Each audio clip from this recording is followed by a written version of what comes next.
3, 2, 1. Well, Shabbat Shalom, everybody here at Bet Tikva and those abroad. May the Lord bless this day of rest for you. Our Torah portion is Tetzavah, which means you shall command. However, I'll be deviating from that today and speaking on something else that the Lord put on my heart a few days ago. The title of the message today is called The Mighty Exploits in the Last Days. Mighty Exploits in the Last Days. The scripture we'll be dealing from primarily is in Daniel. The key verse out of the New King James says in Daniel 11:32, "Those who do wickedly against the covenant, he shall corrupt with flattery. But the people who know their God shall be strong and carry out mighty or great exploits." The New American Standard says, "By smooth words he will turn to godlessness those who act wickedly against the covenant. But the people who know their God will display strength and take action." In the Net Bible, it says, "Then with smooth words he will defile those who have rejected the covenant, but the people who are loyal to their God will act valiantly." So you might be asking, who is this person that we're talking about who does wickedly, that turns people against the covenant and persecutes them? We'll be dealing with the man who lived in the 3rd century before Christ, and he was part of the successors of Alexander the Great. This is a backdrop if we really want to understand the book of Revelation, who many of you are following along. The successors of Alexander the Great were primarily two groups. They were called the Seleucids, and we know that in the book of Daniel and in the book of Revelation, they're referred to as the kings of the north. The kings of the north were the Seleucids. And the Ptolemies, another successor from Alexander the Great, are many times referred to as kings of the south. They, for many, many years, were engaged in ongoing wars to control what was called the Syrian corridor. That would be the corridor which is now Israel, going up through Syria and from there on into the Middle East. It was very, very important to control that corridor because that was the trade route and it needed to be protected. In Daniel 11:20, follow along with me if you would. We're not going to cover the entire book of 11 Daniel, but we'll cover portions of it today. Daniel 11, chapter 20, says, "There shall rise in his place." In his place, that means that there's going to be a change of kingship from time to time, a change of leadership, both within the Ptolemies and the Seleucids. This particular portion deals with the northern kings, that of the Seleucids, and we see that one is imposing or superimposing himself over another ruler. "There shall rise in his place." That means there was one ruler, but here comes another one who's going to supersede him. He imposes taxes on the glorious kingdom, which would be Israel. "But within a few days he shall be destroyed, but not in anger or in battle. In his place shall arise a vile person, to whom they will not give the honor of royalty, but he shall come in peaceably and seize the kingdom by intrigue." Now, you might be wondering, why are we going back into Daniel if we're going to understand the last days? Well, for two reasons. Number one, historically, these things did happen. Prophetically, there are going to be similar things that are going to happen in the last days. In fact, there will be people who follow after the pattern of these vile rulers of the 3rd century BC. So it's important to follow the pattern, follow the prophetic footprint that is going off into the last days.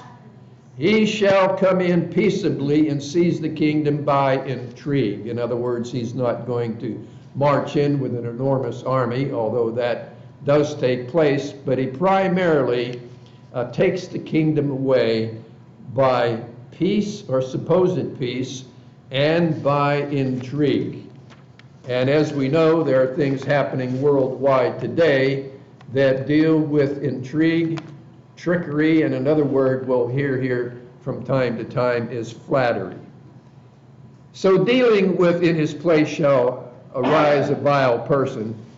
Going back to the book of Daniel, the angel told Daniel that after a brief reign of the former king of the north, the next king would be a vile person, a terrible person, a corrupt person, an evil person. He would not be recognized as royalty, but, like we said, shall take power by intrigue, by trickery. This was fulfilled by the successor of Seleucus III, the Seleucid king. He was the third. He was named Antiochus IV. Let's make note of that. We're going to be hearing that name from time to time. Antiochus IV. He did not come to the throne legitimately because it was strongly suspected that he murdered his older brother, the previous king. The other potential heir, the son of Seleucus III, was imprisoned in Rome. So you can see the intrigue starting already. One was murdered and one was sent off to prison, leaving him sole heir. Now, he apparently comes in by peace. Apart from the murder of his older brother, Antioch IV didn't use terror to gain power. He used flattery, smooth promises, and intrigue. Does that remind you of any political leaders in the United States over the last couple decades? This person flattered Eumenes, the king of Pergamon. Now, how many have heard recently about Pergamos? Those following the book of Revelation. It's one of the churches in Asia Minor, but it was also, let's not forget, a large city at that time with a ruler. So he flattered the king of Pergamon and Attalus, his brother, and got their assistance. He then, if that wasn't enough, he flattered the Romans and sent ambassadors to court their favor, and pay them money that he owed in arrears. One of the biggest ways to flatter anybody is to pay them what you owe them. He flattered the Syrians and gained their concurrence. Now Antiochus IV took and made his own title. He called himself Antiochus Epiphanes, which means Antioch the Illustrious. However, others derisively called him by another name, Epimanes, meaning madman. So many times there are people that exalted in their own eyes. He looked at himself as a gift from God, and most of the other people around him looked at him as simply a madman. In Daniel chapter 11, in verses 22 through 27, we see that this evil person actually fails to conquer the king of the south. Now, there's battles that go back and forth, and we'll follow that and see where that takes us. Now, we know he shall act deceitfully. The angel told Daniel that the new king of the north would attempt a deceitful covenant with the king of the south. This would fail. There'd be a great battle. However, it would not change the balance of power.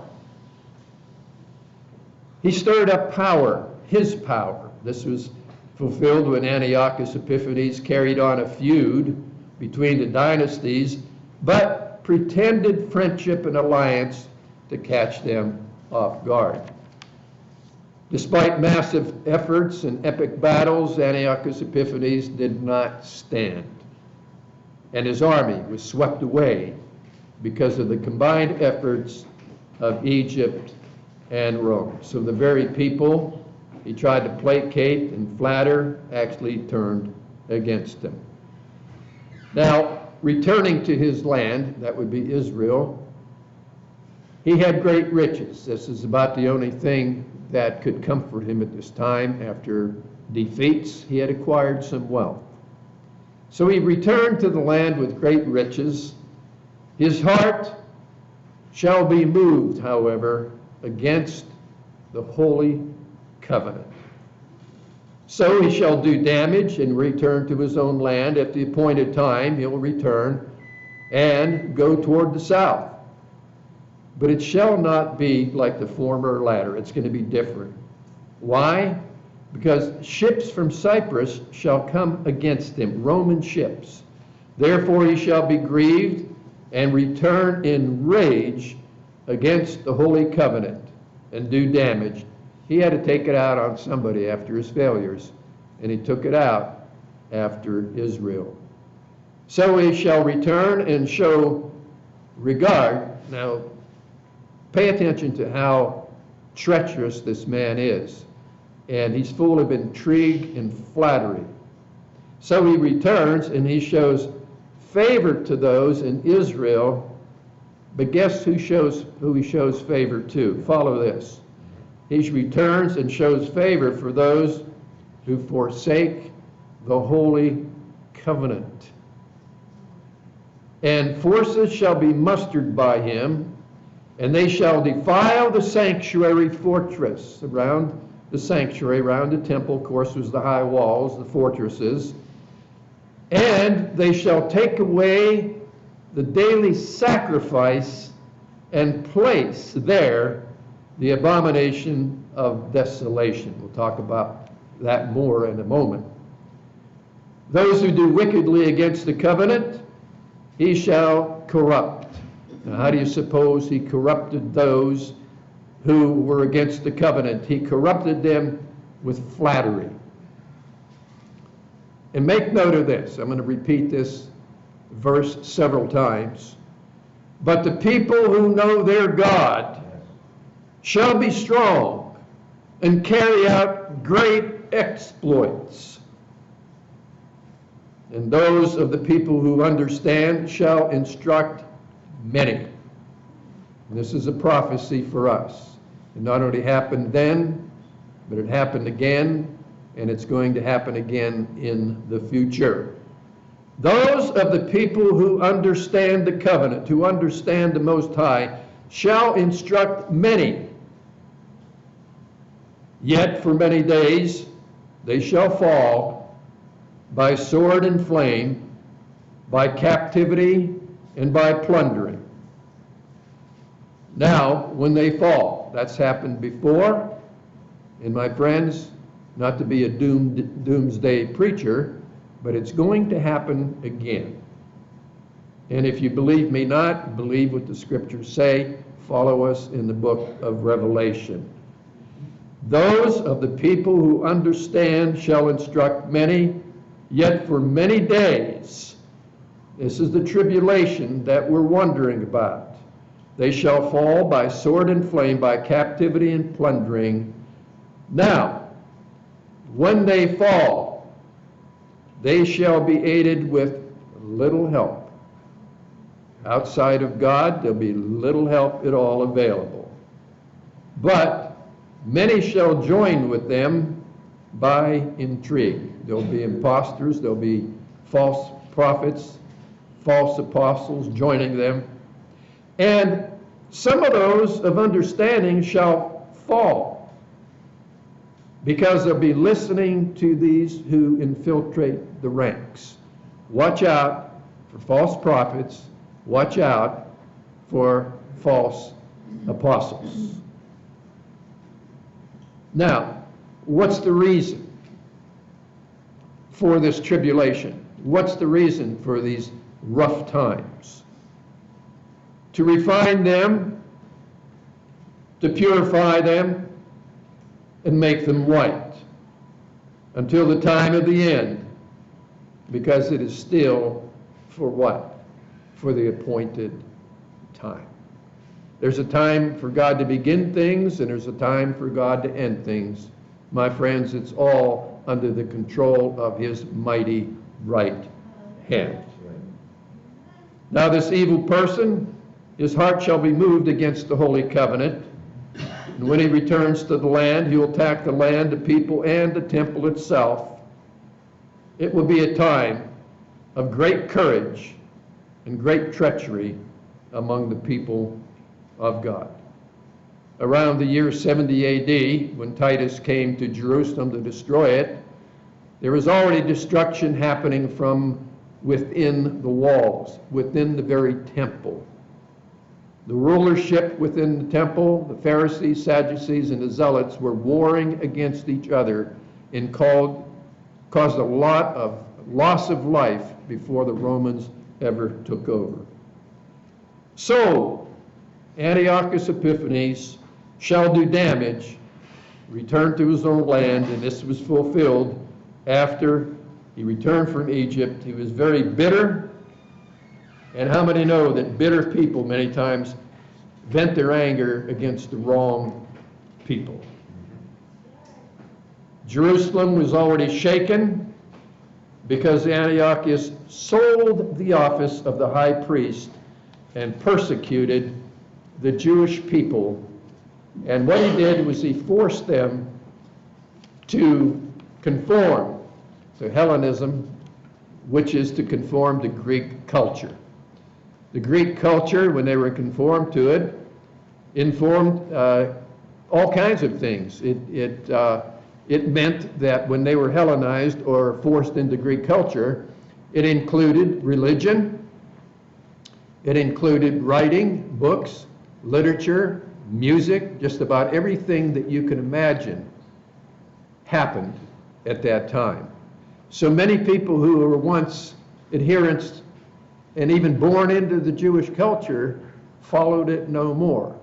So we have to understand that not only in Jerusalem itself, but in the known world at that time, even people who were Jewish ethnically could not really be distinguished from the Greeks themselves. They even followed after Greek gods. For many days they shall fall by sword and flame, by captivity and plundering. In his attack on Jerusalem, Antiochus IV Epiphanes is said to have killed 80,000 Jews, taken more than 40,000 as prisoners, and sold another 40,000 as slaves. He also plundered the temple, robbing it of approximately, get this, $1 billion worth by modern calculations. He gutted the temple treasury. Everything that was in it, all the gold, silver, was gone. However, let's take a look at the fighting spirit of the Jews. Not everybody laid down and gave up. The fighting spirit of the Jews was all more impressive because at the beginning of the rebellion in 166 BC, Antiochus had just demonstrated his height or his might to the world at a town called Daphne near Antioch. With a grand review of his army, he's showing off here to instill fear in the hearts of the Jews. With a grand review of his army, 46,000 foot soldiers were on parade. Among them, Macedonian phalanx of 20,000 men. These were choice warriors from the Macedonian province of Greece. There was 500 mercenaries equipped with Roman arms, followed by 8,500 horsemen, and get this, 306 armored elephants. Now, an elephant just by itself would strike terror into hearts of any normal person. But this was 306 armored elephants. That means that they had armor strapped over them. And the top of each elephant, they no doubt had the latest weaponry at that time. Bows, arrows, spears, you name it, probably devices for launching rocks and so forth. That was a scary, scary scene. However, let's remember this. It happened then, and it's going to happen again. This terror could only last as long as what? God had appointed it. And God had a purpose even for such persecution and blasphemy. Hard to understand, but God has a purpose, folks, in everything that He allows. Everything that's happening today has a purpose for it. There's no accidents in God's kingdom. Let us remember that the righteous judgment of God is designed as a means of drawing His people back to Him. That's the reason for judgment. Not to be mean, not to be cruel, but when God brings judgment, it's for one reason only, and let's remember this, to get people to repent and come back to Him. Amen. May we remember this as we move further into the end times, preparing for the great and awesome day of the Lord. All right, that's a little background on this evil person and how somebody like him is going to make his appearance in days to come. The Antichrist, the end times, Antiochus Epiphanes. Let's go to Daniel chapter 11 and verse 36. It talks about the willful king, a shift to a future fulfillment. It says, "Then the king shall do according to his own will. He shall exalt and magnify himself above every god. He shall speak blasphemies against the God of gods, and shall prosper till the wrath has been accomplished, for what has been determined by God shall be done. He shall exalt and magnify himself above every god." The angel explained to Daniel that this king would blaspheme God and exalt himself until the wrath has been accomplished. And what has been determined ahead of time shall be done. He's going to exalt himself above every god, or attempt to. Here we shift from what was fulfilled through the Ptolemies and the Seleucids to what will be fulfilled in the Antichrist, the final world dictator. There's controversy over whether the Antichrist is going to be a person or a system. After my studies, I'm convinced that it's both. You can't have a system without a person, and you're not going to have a person without a system. I believe it's both. Daniel was told that this revelation pertained to the latter days.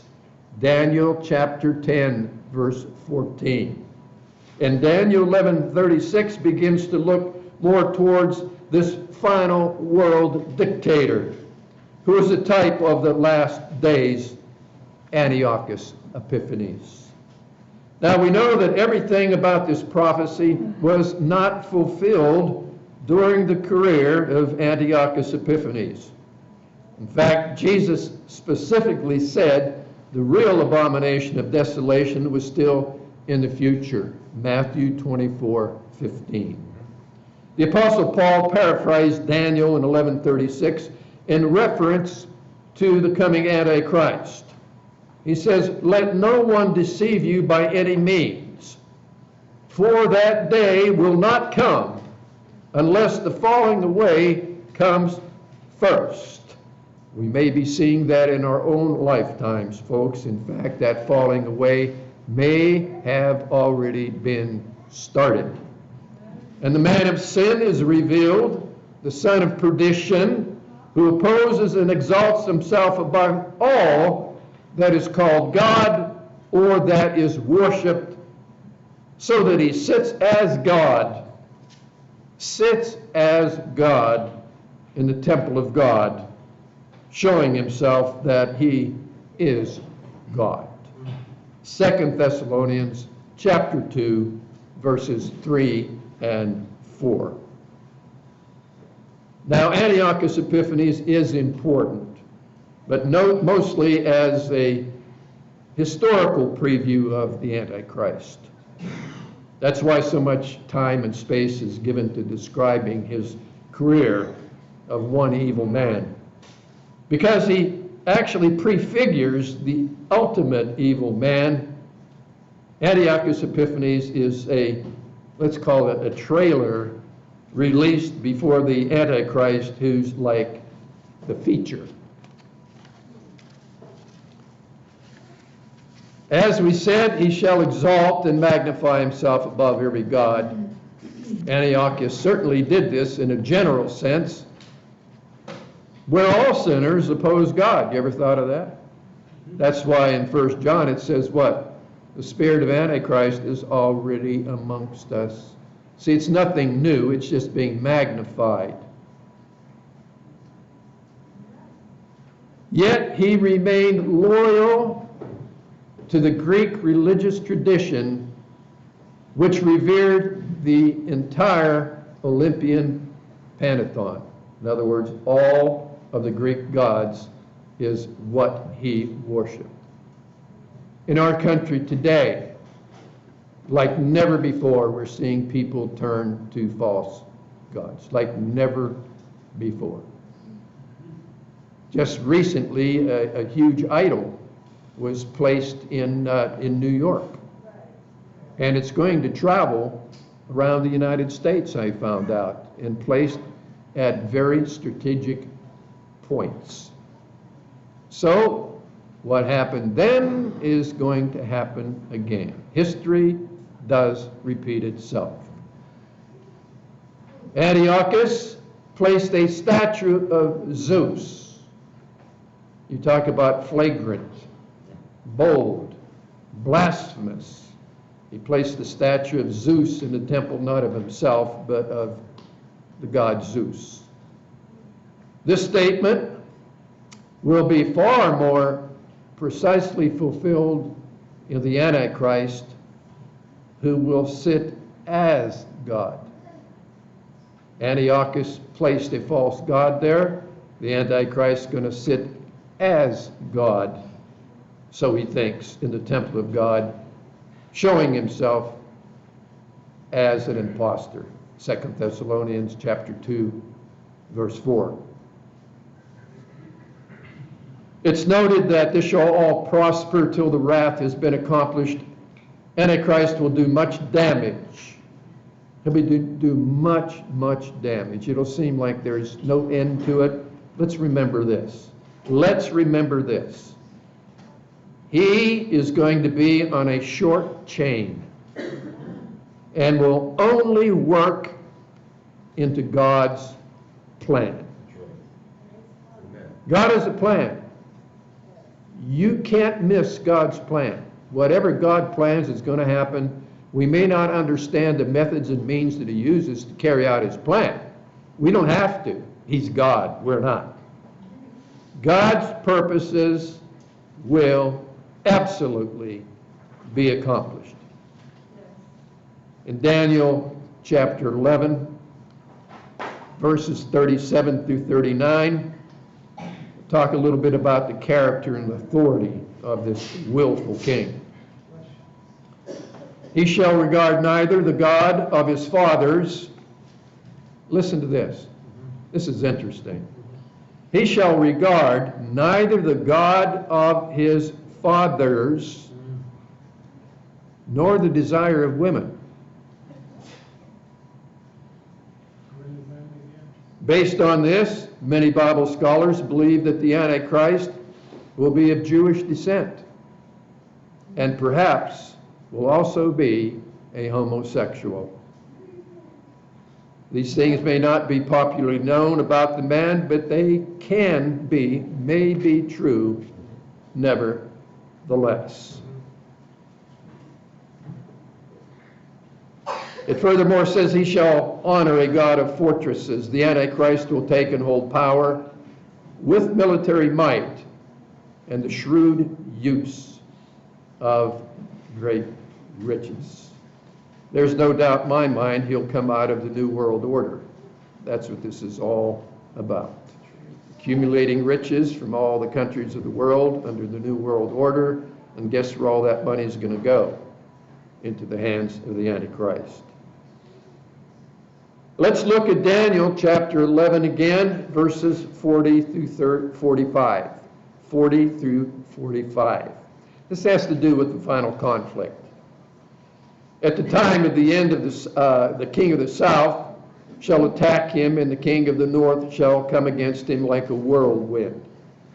Okay, this already happened. It's going to happen again. With chariots, horsemen, and with many ships. And he shall enter the countries, overwhelm them, and pass through. He shall also enter the glorious land. Okay, we know that all the nations of the earth gathered under Antichrist are going to enter Israel.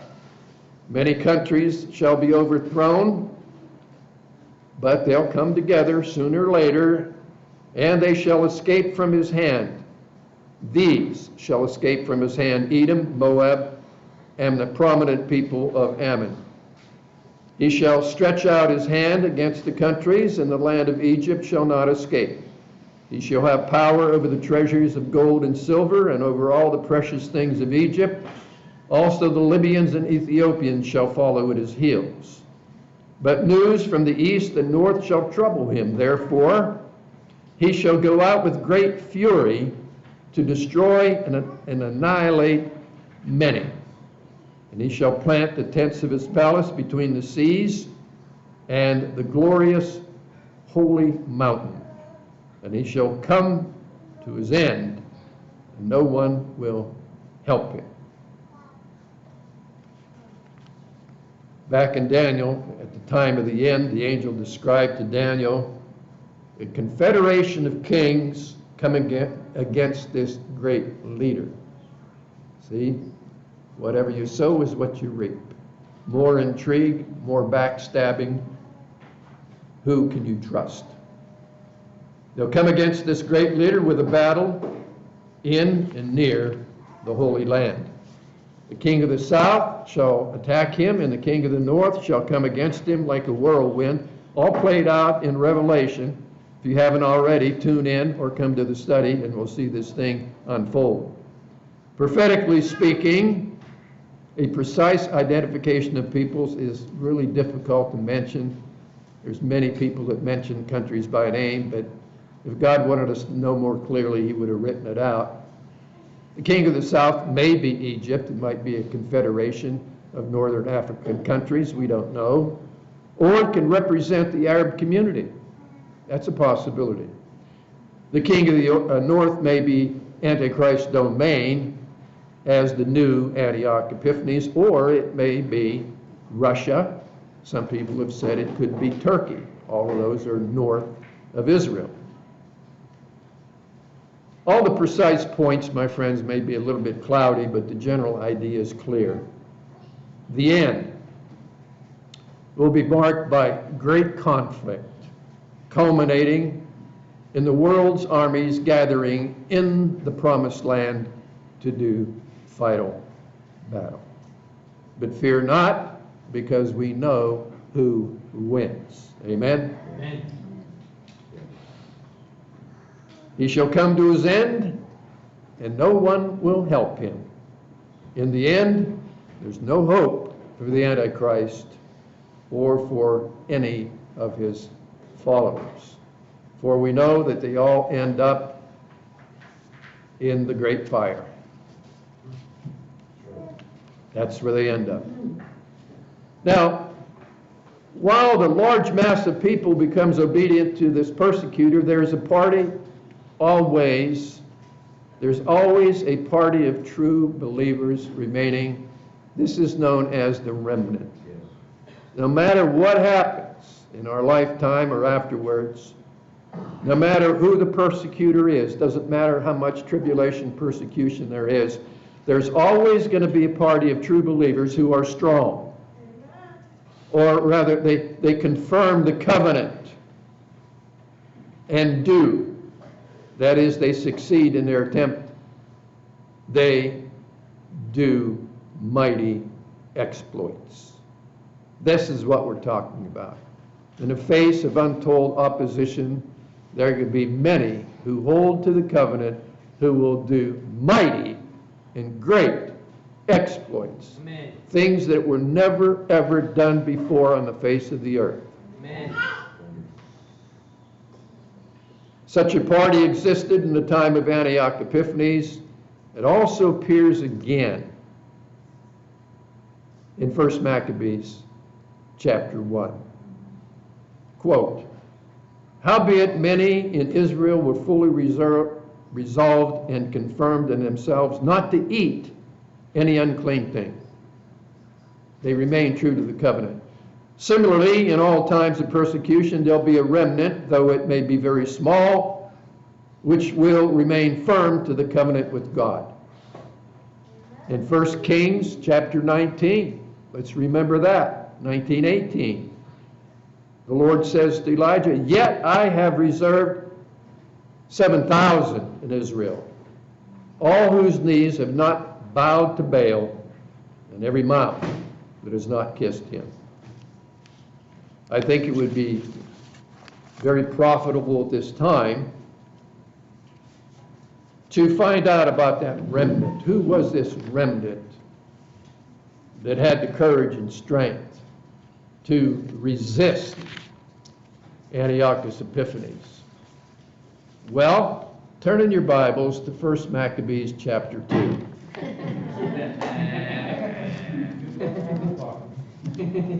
I'll bet the guys with their phones get to it quicker than you do.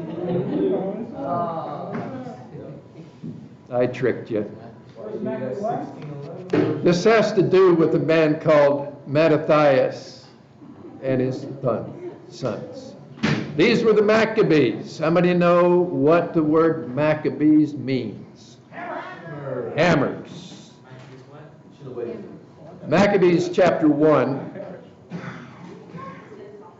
And it says, "In those days, Mattathias, son of John, son of Simon, a priest of the family of Joarib, moved from Jerusalem and settled in Moedim." That's because they were warned that Antiochus was coming after them. So they moved, I think, about 20 miles north of Jerusalem in the hills. He had 5 sons, John, surnamed Gadi, Simon called Thasi, Judas called Maccabeus, Eleazar called Avaran, and Jonathan called Apphus. He saw the blasphemies being committed in Judah and Jerusalem, and this is what he said: "Alas, why was I born to see this ruin of my people, the ruin of the holy city, and to live there when it was given over to the enemy, the sanctuary given over to aliens?" Broke his heart. "Her temple has become like a person without honor. Her glorious vessels have been carried into exile. Her infants have been killed in the streets, her youths by the sword of the foe. What nation has not inherited her palaces and not seized her spoils? All her adornment has been taken away, no longer free. She has become a slave. And see, our holy place, our beauty, and our glory have been laid waste. The Gentiles have profaned them. Why should we live any longer?" Then Mattathias and his sons tore their clothes, put on sackcloth, and mourned greatly. Verse 15, it says, the king's officers who were enforcing the apostasy, in other words, they weren't allowed to eat kosher, they weren't allowed to read Torah, they couldn't do anything Jewish, and there were king's officers who enforced the apostasy. They came to the town of Moedim to make them offer sacrifice to their gods. Now many from Israel came to them, and Mattathias and his sons were assembled. Then the king's officers spoke to Mattathias as follows: "You are a leader, honored and great in this town, and supported by sons and brothers. Now, be the first to come and do what the king commands." In other words, make a sacrifice to the idols. "As all the Gentiles and all the people of Judah and those that are left in Jerusalem have done. You're the only ones that haven't given sacrifice to idols. And then you and your sons will be numbered among the friends of the king." How about some enticements? How about some flattery? How about some intrigue? "And then you and your sons will be honored with silver and gold and many gifts." Just laid it right out for them. But Mattathias answered and said in a loud voice, "Even if all the nations that live under the rule of the king obey him and have chosen to obey his commandments, every one of them abandoning the religion of their ancestors, I and my sons and my brothers will continue to live by the covenant of our ancestors. Hallelujah. Far be it from us to desert the law and the ordinances. We will not obey the king's words by turning aside from our religion to the right hand or to the left."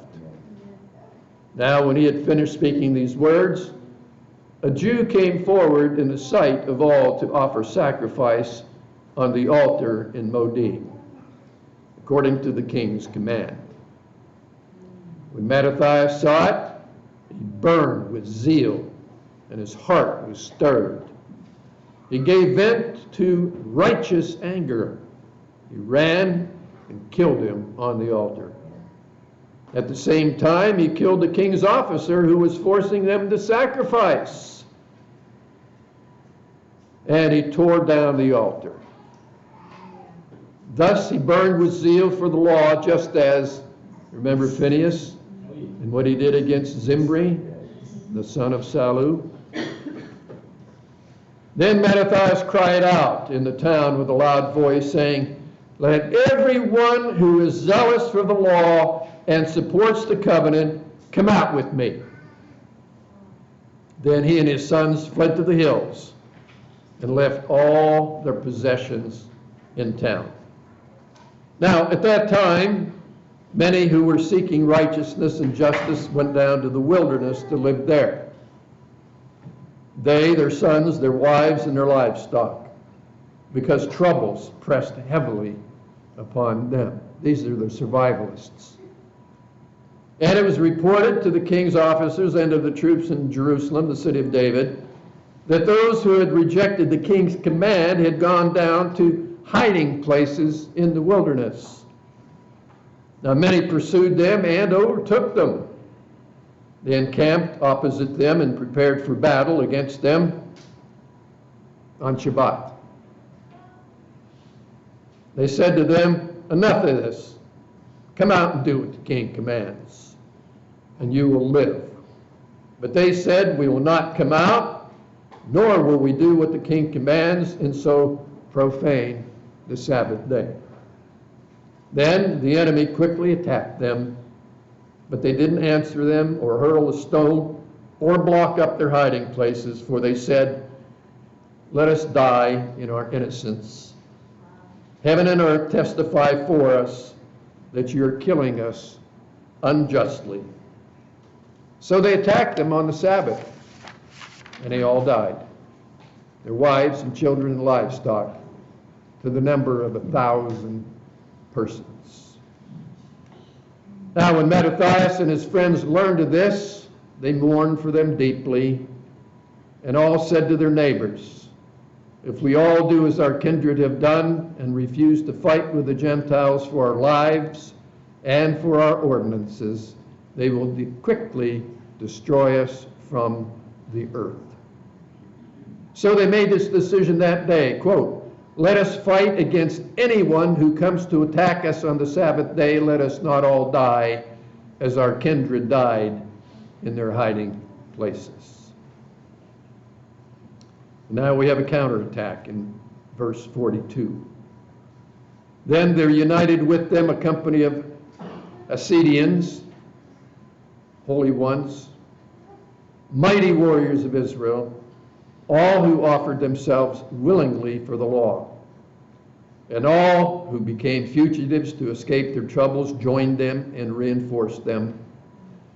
They organized an army and struck down sinners in their anger and renegades in their wrath. The survivors fled to the Gentiles for safety, and Mattathias and his friends went around and tore down altars. They forcibly circumcised all the uncircumcised boys that they found within the borders of Israel. They hunted down the arrogant, and the work prospered in their hands. They rescued the law out of the hands of the Gentiles and kings, and they never let the sinners gain the upper hand. Here are the last words of Mattathias. Now the days drew near for Mattathias to die, and he said to his sons, "Arrogance and scorn have now become strong. It is a time of ruin and furious anger. Now, my children, show zeal for the law and give your lives for the covenant of our ancestors. Remember the deeds of the ancestors which they did in their generations, and you will receive great honor and everlasting name. Was not Abraham found faithful when tested, and it was reckoned to him as righteousness? Joseph, in the time of distress, kept the commandment, became Lord of Egypt. Phinehas, our ancestor, because he was deeply zealous, received the covenant of an everlasting priesthood. Joshua, because he fulfilled his command, became a judge in Israel. Caleb, because he testified in the assembly, received an inheritance in the land. David, because he was merciful, he inherited the throne of the kingdom forever. Elijah, because of his great zeal for the law, was taken up into heaven. Hananiah, Azariah, and Mishael believed and were saved from the flame. Daniel, because of his innocence, was delivered from the mouth of the lions. And so, observe, from generation to generation, that none of those who put their trust in him will lack strength. Amen. Do not fear the words of sinners, for their splendor will turn into dung and worms. Today they will be exalted, but tomorrow they will not be found, because they have returned to the dust, and their plans have perished. My children, be courageous and grow strong in the law, for by it you will gain honor. Here's your brother Simeon, I know, is wise in counsel. Always listen to him. He shall be your father. Judas Maccabeus has been a mighty warrior from his youth. He shall command the army for you and fight the battle against the people. You shall rally around all those who observe the law and avenge the wrong done to your people. Pay back the Gentiles in full and obey the commands of the law. Then he blessed them who was gathered to his ancestors. He died in the 146th year, was buried in the tomb of his ancestors at Moedim, and all Israel mourned for him with great lamentation. Let us remember, in the last days there's going to be persecution. Many will leave the narrow path of the covenant and choose the broad way that leads to destruction. But let us be brave.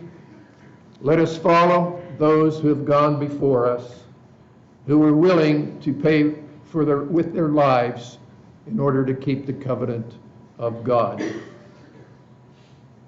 Proverbs 19:5 says, a false witness, all those who deal in flattery and intrigue and violence, they shall not go unpunished. He that speaks lies shall not escape. In Micah chapter 5 and verse 9, a promise for us and all Israel. Your hand will be lifted up against your adversaries, and all your enemies will be cut off. In Micah 7:17b, they shall be afraid of the Lord your God, and shall fear because of you. Can you imagine when they faced the Most High God in the valley of Jezreel, and the battle goes on? There's going to be several battles that go on. There'll be the Psalm 83 battle, the Battle of Armageddon, and then, of course, the great battle, the end times, Gog and Magog. There'll be a time where it really won't be a war. Our God is simply going to stand in the valley and speak one word, and it will be all over. There'll be such a fear, many of them will die without a word. At the mere appearance of our Most High God, it will be over.